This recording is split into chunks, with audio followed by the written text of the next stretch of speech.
Yes बेटा, next question देखते हैं। A bag contains 9 disc of which 4 are red, 3 are blue and 2 are yellow. The disc are similar in shape and size. A disc is drawn at random from the bag. Find the probability that it will be number 1 red, number 2 yellow, number 3 blue, number 4 not blue, number 5th is either red or blue। तो यहाँ आपको थोड़ा सा ध्यान से करना है। Question बिल्कुल हम लास्ट क्वेश्चन की तरह ही करेंगे परफॉर्म।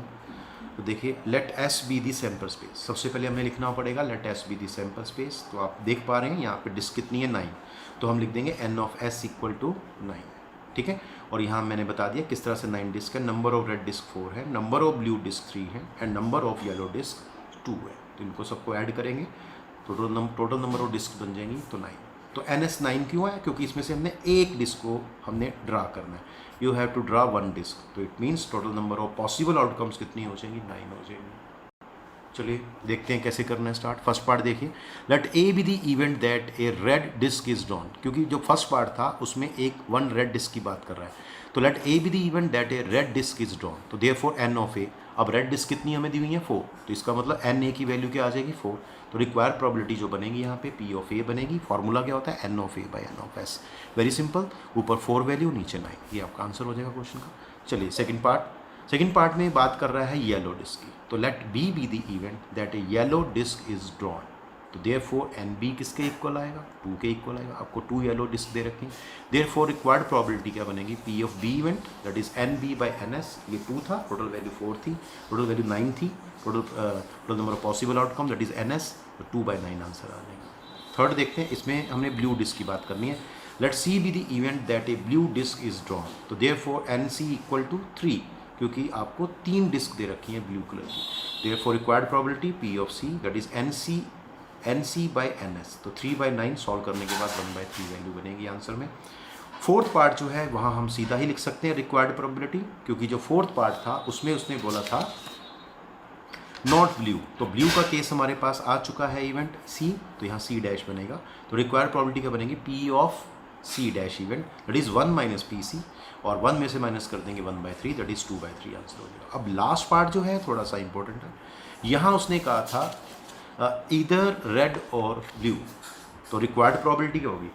इधर में और में क्या लगाते हैं? यूनियन लगाते हैं, that is probability of A union C. तो इसका अगर फॉर्मूला देखें तो क्या आएगा? N of A union C by n of S.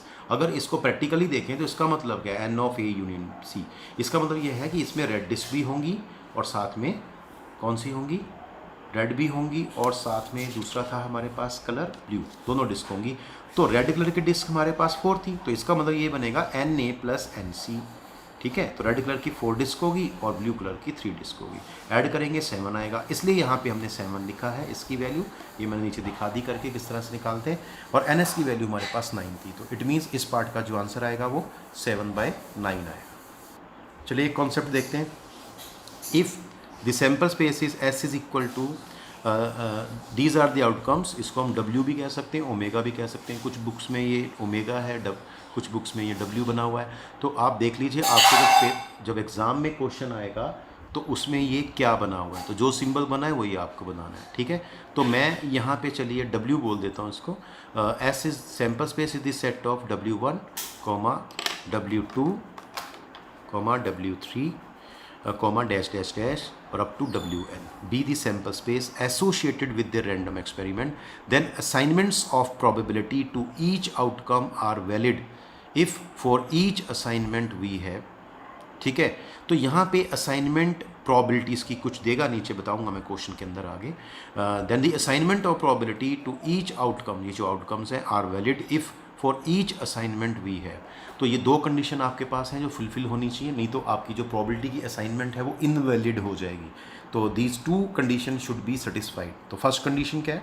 P of W I should lie between 0 and 1। 0 भी इंक्लूडिंग नंबर है, 1 भी इंक्लूडिंग नंबर है, ठीक है। For all W I belonging to S, set of S sample space. तो इसमें जो W है, डब्ल्यू आई क्या है? आउटकम्स हैं ये, ठीक है। ये एस को बिलोंग करनी चाहिए, ये एलिमेंट्री आउटकम्स भी बोलते हैं इसको।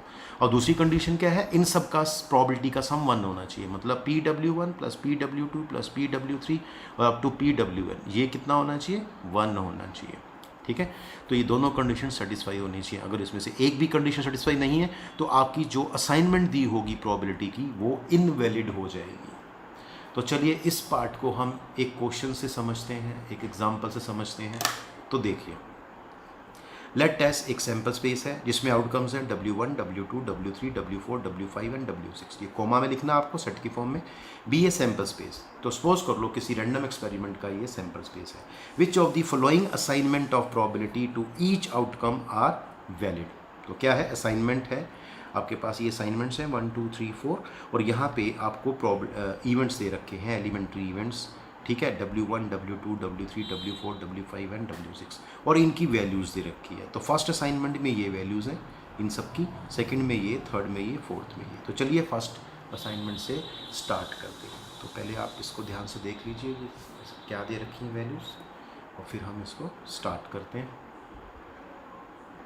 ये स्टूडेंट्स, नाउ फर्स्ट पार्ट में हम करने जा रहे हैं P of W1 equal to P of W2 equal to P of W3 equal to P of W4 equal to P of W5 equal to P of W6 equal to 1। मतलब इन 6 जो elementary events थे उनकी जो probability है वो 1/6 दे रखी है। तो इसका मतलब क्या है, इसका मतलब कोई भी इवेंट है WI, अगर मैं I ले लेता हूँ तो उन सब की वैल्यू 0 और 1 के बीच में ही तो लाई कर रही है। For all WI belonging to S। तो फर्स्ट कंडीशन सेटिस्फाई हो गई। अब आगे चलते हैं, अब इनका सम देखेंगे क्या ये 1 बनता है। PW1 plus PW2 plus PW3 plus PW4 plus PW5 plus PW6। अगर इनका सम कर दें तो हम देखेंगे ये 1 आ जाएगा। तो फर्स्ट कंडीशन B सेटिस्फाई होगी, सेकंड कंडीशन B सेटिस्फाई होगी। देखो फर्स्ट कंडीशन ये वाली थी और सेकंड कंडीशन ये 1 होना चाहिए। तो आप कहेंगे the given assignment of probability is valid. तो ये वैलिड असाइनमेंट मानी जाएगी। अब सेकंड पार्ट देखते हैं।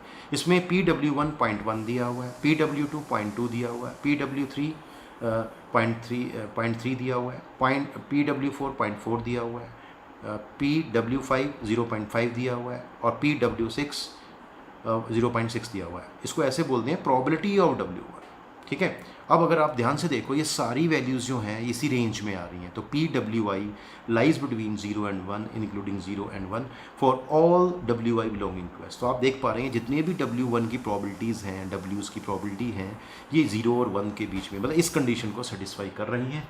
अब इसका मतलब फर्स्ट कंडीशन सेटिस्फाई होगी। अब आगे चलते हैं।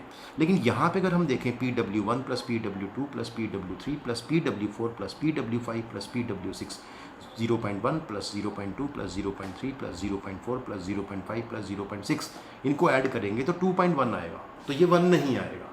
तो इट मीन्स क्या हो गया, the assignment of the probability is not valid. क्यों, इसमें जो सेकेंड कंडीशन है वो सेटिस्फाई नहीं हो पा रही है। चलिए थर्ड पार्ट देखते हैं। वी है, इसमें अगर हम ध्यान से देखें इन वैल्यूज़ को तो आप देखेंगे इसमें PW5 जो मैंने दिखाया था आपको वहाँ पे, ये -1/4 है विच इज़ लेस देन 0 और PW6 -1/3 है, ये भी लेस देन 0। लेकिन हमारी कंडीशन क्या होती है, P of WI should lie between 0 and 1। इसका मतलब ये है, एंड 0 भी इंक्लूडिंग पॉइंट है, 1 भी इंक्लूडिंग पॉइंट है, मतलब 0 से कम नहीं होना चाहिए। तो यहाँ 0 से कम आ गया और ये कंडीशन होती है for all WI belonging to S। इसका मतलब the given assignment of probability is not valid. क्यों, जो फर्स्ट कंडीशन है वही सेटिस्फाई नहीं हो रही है। चलिए अब फोर्थ वाला पार्ट देखते हैं। इसमें भी हम देखते हैं जो लास्ट वाली प्रोबेबिलिटी थी, प्रोबेबिलिटी ऑफ W6, इस एलिमेंट का, ये जो एलिमेंट है जो सिंपल इवेंट है जिसको कहते हैं, इसकी प्रोबेबिलिटी 3/2 है, जो 1 से ज़्यादा होगी। अब आपको पता है इन सब की प्रोबेबिलिटी, W's की जो प्रोबेबिलिटीज़ हैं वो 0 1 के बीच में होनी चाहिए, मतलब 0 से लेके 1 तक होनी चाहिए रेंज। तो for all WI belonging to S। तो इसका मतलब the given assignment of probability is not valid. तो ये भी वैलिड नहीं होगा क्योंकि यहाँ फर्स्ट कंडीशन होल्ड नहीं हो रही है, सेटिस्फाई नहीं हो रही।